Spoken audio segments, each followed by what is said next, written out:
ಇದು ಮೈಸೂರು ಸತ್ತಿಘಾಟು ಎರಡೇ ನಡೀತಾ ಇದ್ದೀವಿ. ಇದನ್ನು second hairpin bend. Total 28 hairpin bend ಇದ್ದಾವೆ.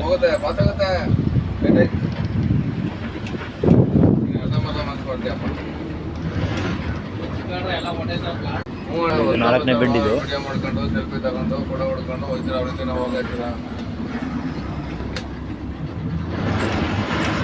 6 ಗಂಟೆಗೆ ಗೇಟ್ ಓಪನ್ ಇರುತ್ತೆ ನೈಟು, ಹಾಗಾಗಿ ಫ್ರೆಶ್ ಇದೆ.